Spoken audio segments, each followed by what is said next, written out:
નમસ્કાર, હું આસ્થા અને આપ જોઈ રહ્યા છો જનાદેશ ન્યૂઝ। નજર કરીએ આજના મુખ્ય સમાચારો પર। સુરતની જો વાત કરીએ તો સુરતના ઉકાઈ ડેમમાંથી 2,47,261 ક્યુસેક પાણી છોડવામાં આવ્યું છે। કોઝવેની હાલની સપાટી 9.90 પહોંચી છે। કોઝવેમાંથી 2,84,142 ક્યુસેક પાણી પસાર થઈ રહ્યું છે। ઉકાઈની સપાટી 336.44 પર પહોંચી છે। ઉકાઈમાં પાણીની આવક 2,47,261 છે। જેટલી આવક છે એટલું જ પાણી પણ છોડવામાં આવી રહ્યું છે। ત્યારે વિરકમ કોઝવેમાં પાણીમાં ગરકાવ થયો છે। તાપી નદીએ રૌદ્ર સ્વરૂપ પણ ધારણ કર્યું છે। હાલ તો મનપા દ્વારા ફ્લડ ગેટ બંધ કરાયા છે।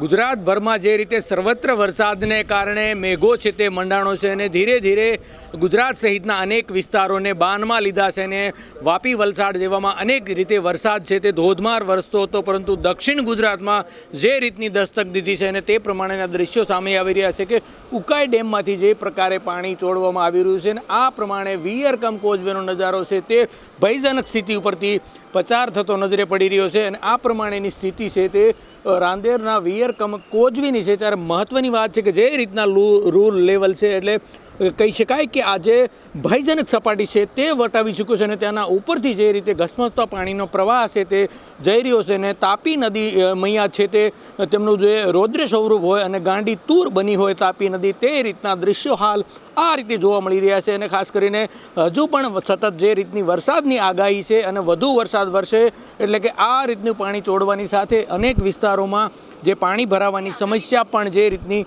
સામે આવી રહી છે। ત્યારે નીચાણવાળા વિસ્તારોમાં જે રીતની પરિસ્થિતિ છે તેને વાત કરીએ તો ભરૂચ હોય, નર્મદા, સુરત, નવસારી, વલસાડ અને ભાવનગરમાં આજે રેડ એલર્ટ જાહેર કરવામાં આવ્યું છે। ત્યારે 48 કલાક દરમિયાન હજુ પણ મહત્વની જે જાહેરાત છે તે કરાઈ છે હવામાન વિભાગ દ્વારા। એટલે ભારેથી અતિ ભારે વરસાદ છે તે વરસી શકે છે, એટલે ચોકોના તહેવારમાં ચિંતાનો વિષય ચોક્કસ છે।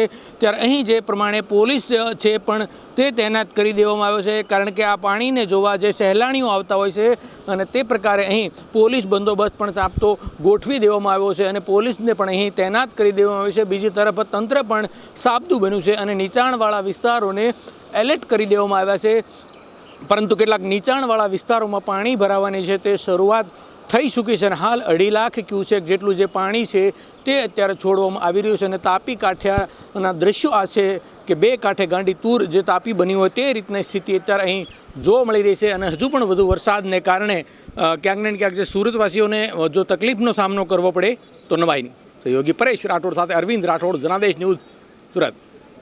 અમદાવાદ સિવિલ હોસ્પિટલના પીડિયાટ્રિક સર્જરી વિભાગમાં ડોક્ટરો દ્વારા 15 મહિનાની બાળકી પર જટિલ સર્જરી કરી જીવ બચાવાયો છે।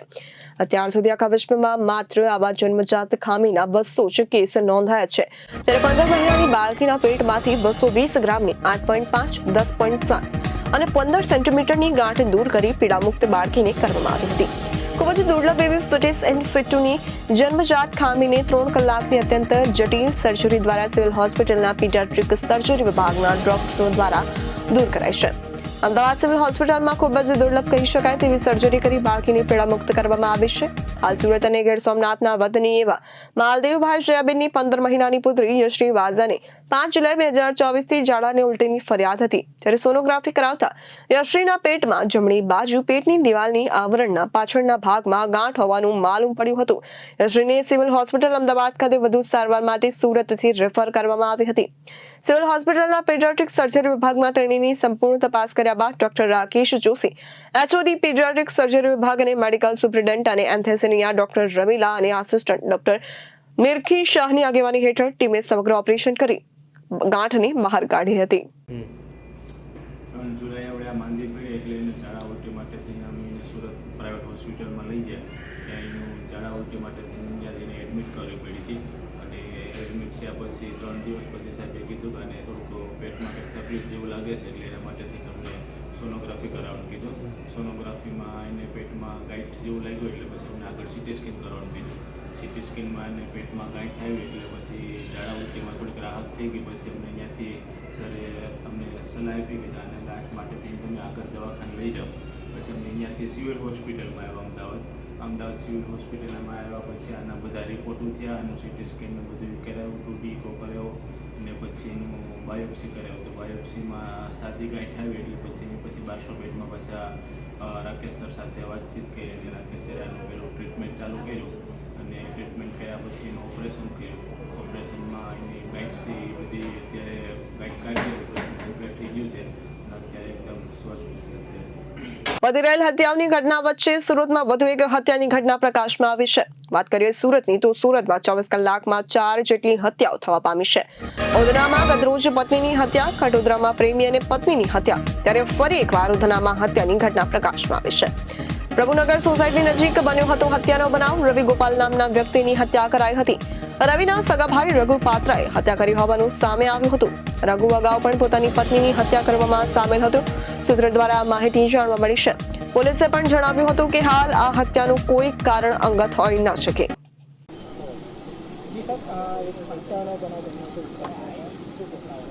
ઉધના પોલીસ સ્ટેશન વિસ્તારમાં બીઆરસી પાસે જે પ્રભુનગર સોસાયટી છે એ સોસાયટીની બાજુમાં એક હત્યાનો બનાવ બન્યો છે.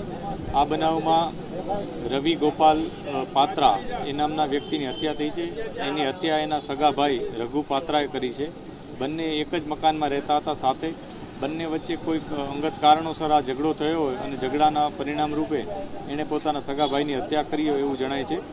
એના પેરેન્ટ્સથી પણ અમે પૂછી રહ્યા છીએ અત્યારે, અને ઇન્વેસ્ટિગેશનના જે બીજા પાસાઓ એ પણ તપાસી રહ્યા છીએ.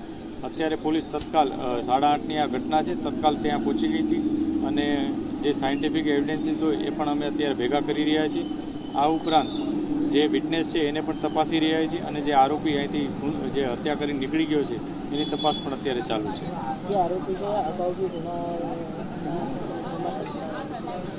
આરોપી છે અગાઉ પોતાની પત્નીને હત્યામાં સામેલ હતો. એની અમે ઇન્ફોર્મેશન વેરીફાઈ કરી રહ્યા છીએ કે એનું શું એમાં રોલ હતો અને કઈ રીતના એ ઘટના હતી. આ ઘટનામાં પણ એણે પોતાના સગા ભાઈની હત્યા નિપજાવી છે. બંને એક જ મકાનમાં રહેતા હતા, એટલે કોઈક એવું કારણ હશે અંગત અદાવતનું કે જેને કારણે આ બનાવ બન્યો હોય. તે છતાં પોલીસ એની તપાસ કરી રહી છે. આ વિસ્તારમાં પોલીસ અવારનવાર વાહન ચેકિંગ, કોમ્બિંગ પણ કરતી હોય છે. હાલમાં અત્યારે પણ દક્ષેશ્વર પાસે પોલીસ વાહન ચેકિંગ કરતા હતો. આ ઉપરાંત તમામ વિસ્તારમાં અમારા સીપી સાહેબના આદેશથી ફિઝિકલ વાયલન્સના ક્રાઇમ ન થાય એ બાબતે અમે વાહન ચેકિંગ અને પેટ્રોલિંગ કરતા હોઈએ છીએ. તેમ છતાં કેટલાક અંગત કારણોસર આ ઘટના બની છે એની તપાસ અમે અત્યારે કરી રહ્યા છીએ. ગોંડલ પેલેસ રોડ ઉપર વૃક્ષો ધરાશાયી થયું. એક બાઇક પર વૃક્ષ પડ્યું હતું. પેલેસની ગ્રીલને નુકસાન પહોંચ્યું. મોવિયા પાસે રાજાશાહી વખતનો પુલ ધરાશાયી થયો હતો. હવામાન વિભાગ દ્વારા સતત વરસાદની આગાહી કરવામાં આવી રહી છે, ત્યારે ક્યાંક ધીમી ધારે તો ક્યાંક અતિભારે વરસાદની આગાહી કરવામાં આવી છે. તેને લઈને જ્યારે ગોંડલ શહેરમાં પેલેસ રોડ નજીકનું એક વૃક્ષ ધરાશાયી થયું, ત્યાં બાઇક પર વૃક્ષ પડ્યું અને વધુ કોઈને ઈજા કે જાનહાનિ થઈ ન હોવાનું જાણવા મળી રહ્યું છે. ત્યારે વૃક્ષ પડતાની સાથે જ પેલેસના કર્મચારીઓ ઘટના સ્થળ પર દોડી આવ્યા. ગોંડલના મોવિયા ગામે ગત મોડી રાત્રે રાજાશાહી વખતનો પુલ ધરાશાયી થયો હતો.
નજર કરીએ ભરૂચ તરફ તો ભરૂચની જો વાત કરીએ તો ભરૂચ એસઓજી ઉમરાજ નજીક પિકઅપ વાનમાં ગેસની બોટલોમાંથી ખાલી બોટલમાં ગેસ રિફિલિંગ કરતા બે ઇસમોને ઝડપી લીધા છે.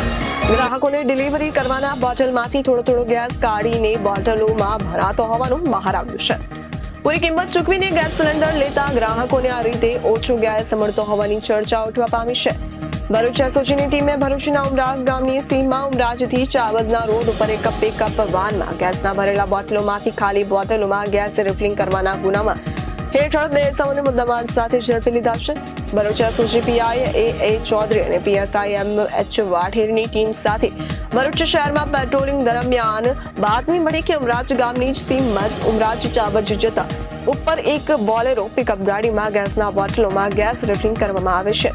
ત્યારે એસઓજીની ટીમે મળેલ બાતમી મુજબ સ્થળ પર જઈ રેડ કરતા સદર પિકઅપ વાનમાં રાખેલ 14 કિલો ગેસ ભરેલ અને 18 બોટલોમાંથી થોડો ગેસ કાઢી અન્ય 3 બોટલોમાં ભરતા હોવાનું જાણવા મળ્યું હતું। તારીખ 24/8ના રોજ સ્પેશિયલ ઓપરેશન ગ્રુપ ભરૂચની ટીમ જેના પોલીસ ઇન્સ્પેક્ટર એ ચૌધરી છે એ પેટ્રોલિંગમાં હતા। એ દરમિયાન એમના જે પોલીસ કોન્સ્ટેબલ છે સુરેશભાઈ એમને બાતમી મળેલ કે ચાવજ ગામની સીમમાં 2 કિસમો રાંધણ ગેસ ને એચપીના સિલિન્ડર છે તેમાંથી ગેસના બાટલામાંથી ગેસ બીજામાં ટ્રાન્સફર કરી રહેલા છે અથવા તો ગેસની ચોરી કરેલ છે, જેથી તાત્કાલિક સ્થળ ઉપર જઈ અને ચેક કરતા બંને મળી આવેલ અને ટોટલી બધું થઈને 2,16,000 જેવી રકમની ગાડી તથા મુદ્દામાલ કબજે કરેલ છે અને આરોપી પ્રકાશચંદ્ર વીરુરામ બિશ્નોઈ તથા સુભાષ રામચંદ સિંગરને હાલ એરેસ્ટ કરેલ છે। આ બાબતે તપાસ ચાલુ છે કે આની અંદર કેટલા બીજા સંડોવાયેલા છે અને બીજા જે પણ હશે એમની ધરપકડ તુરંત કરવામાં આવશે। નજર કરીએ યુપીના સમાચાર તરફ તો યુપીના દેવરિયામાં સગીર પર બળાત્કારનો આરોપ શફીઉલ્લાહને પોલીસે એન્કાઉન્ટર બાદ ધરપકડ કરી હતી। સાથે જ વાત કરીએ તો ગત રવિવારે તે પોલીસની ચકમો આપી કસ્ટડીમાંથી ભાગી ગયો હતો, જે બાદ પોલીસે તરત જ 3 ટીમો બનાવી શફીઉલ્લાહને સોનુઘાટ પાસે રાત્રે લગભગ 2 વાગે એન્કાઉન્ટર દરમિયાન પકડ્યો હતો। ઇજાગ્રસ્ત હાલતમાં તેને હોસ્પિટલમાં પણ દાખલ કરવામાં આવ્યો હતો, જ્યાં તેની સારવાર ચાલી રહી હતી અને ગોળી આરોપીના જમણા પગમાં વાગી હતી। હવે તમને જણાવી દઈએ કે આ ઘટના શા માટે બની અને શા માટે પોલીસે એન્કાઉન્ટર કર્યું। તો વાત કરીએ રવિવારે સવારે સદલ કોતવાલી વિસ્તારની એક કોલોનીમાં 7 વર્ષની બાળકી દૂધ ખરીદવા જતા તેના પર તેના જ વિસ્તારના એક દુકાનમાં ગઈ, જ્યાં દુકાનની અંદર દુકાનદાર દ્વારા તેની પર નિર્દયતાથી હુમલો કરવામાં આવ્યો। જ્યારે બાળકીના રડવાનો અવાજ આવ્યો ત્યારે ત્યાં લોકો પહોંચ્યા અને જોયું કે બાળકી બેહાલ થઈ ગઈ હતી અને આના પર તેઓએ આરોપીને અને દુકાનદારને મારવાનું શરૂ કર્યું હતું। પાકિસ્તાનમાં એક મોટો હુમલો થયો છે। વાત કરીએ પાકિસ્તાનની તો પાકિસ્તાનના બલુચિસ્તાનમાં મોટો હુમલો થયો છે। અહીં બંદૂકધારી હુમલાખોરોએ 23 મુસાફરોને બસમાંથી ઉતારી દીધા અને ગોળીઓથી ઠાર કર્યા। પાકિસ્તાનની મીડિયા ડોન અનુસાર મુસાફરો પર ગોળીબારીની આ ઘટના આજે સવારે બલુચિસ્તાનના મુશાખેલ જિલ્લામાં બની હતી। અહીં સશસ્ત્ર હુમલાખોરો ટ્રક અને બસમાંથી મુસાફરોને નીચે ઉતાર્યા અને પાકિસ્તાની અને પંજાબી લોકોની ઓળખ કરી તેમને ગોળી મારી દીધી હતી। સાથે જ કાકરે જણાવ્યું કે હથિયારબંધ લોકોએ 10 વાહનોને પણ આગ લગાવી હતી। આ હુમલા બાદ પોલીસ ઘટના સ્થળ પર પહોંચી અને મૃતદેહને હોસ્પિટલ મોકલી આપ્યા। મૃતકોમાંથી 3 બલુચિસ્તાન અને બાકીના પંજાબના હતા। કાકરે જણાવ્યું કે હુમલાખોરોએ ગુનો કરતા પહેલા પંજાબના લોકોને ઓળખી કાઢ્યા હતા। આ હુમલાનો જે વિડીયો છે તે તમને બતાવીએ।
આ વિડીયો તમે જોઈ રહ્યા છો તે વાયરલ વિડીયો મહારાષ્ટ્રના કોલ્હાપુરનો છે, જેમાં એક મહિલા સીટ ઉપર બેઠેલા પુરુષને થપ્પડ મારતી જોવા મળી રહી છે।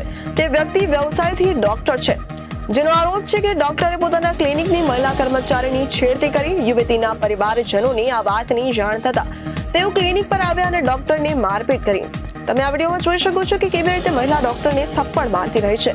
તેમને જણાવી દઈએ કે પોલીસ આ મામલે તપાસ કરી રહી છે. આ વિડીયોનો 24 ઓગસ્ટનો હોવાનું કહેવાય રહ્યું છે.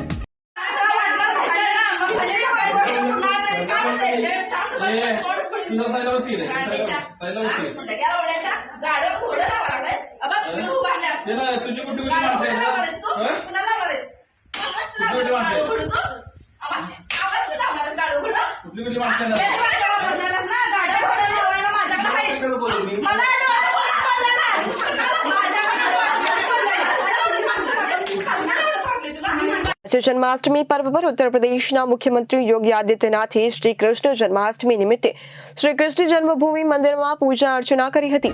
જન્માષ્ટમી પર્વ પર ઉત્તર પ્રદેશના મુખ્યમંત્રી યોગી આદિત્યનાથે શ્રી કૃષ્ણ જન્માષ્ટમી નિમિત્તે શ્રી કૃષ્ણ જન્મભૂમિ મંદિરમાં પૂજા અર્ચના કરી હતી, જેનો વિડીયો બતાવીએ.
યાત્રાધામ દ્વારકામાં ભગવાન દ્વારકાધીશની 5251મી જન્મ જયંતિની ધામધૂમથી ઉજવણી કરવામાં આવી રહી છે અને વરસાદને કારણે ભગવાન દ્વારકાધીશના દર્શન કરીને ભક્તોમાં અનેરો ઉત્સાહ જોવા મળી રહ્યો છે. દ્વારકામાં ભગવાન દ્વારકાધીશની જન્મ જયંતિની હર્ષોલ્લાસ સાથે ઉજવણી થઈ રહી છે. દ્વારકાધીશના ભક્તોને કોઈ અડચણ ન પડે અને ભક્તોને દ્વારકાધીશના મંદિરના પ્રાંગણમાં ગરબા રમ્યા, સાથે સાથે ભજન કીર્તન કર્યું. ભક્તોને દર્શન કરવામાં કોઈ મુશ્કેલી ન પડે તે માટે વહીવટી તંત્ર અને પોલીસ દ્વારા બંદોબસ્ત ગોઠવવામાં આવ્યો હતો. આજે જગત મંદિરમાં ભગવાન દ્વારકાધીશના પૂજારી પરિવારે દ્વારકાધીશજીને કેસરવાળા વાઘામાં ગ્રહણ કરીને તેમના કપાળે તુલસીનો શણગાર કર્યો. હાર અને સોનાના આભૂષણોથી ભગવાનને રત્નજડિત મુગુટ, કુલેર મુગુટની પરંપરા છે તેને જોઈને ભક્તો ભાવુક થયા હતા.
આ હતા આજના મુખ્ય સમાચાર. વધુ વિગત માટે જોતા રહો જનાદેશ ન્યૂઝ. નમસ્કાર.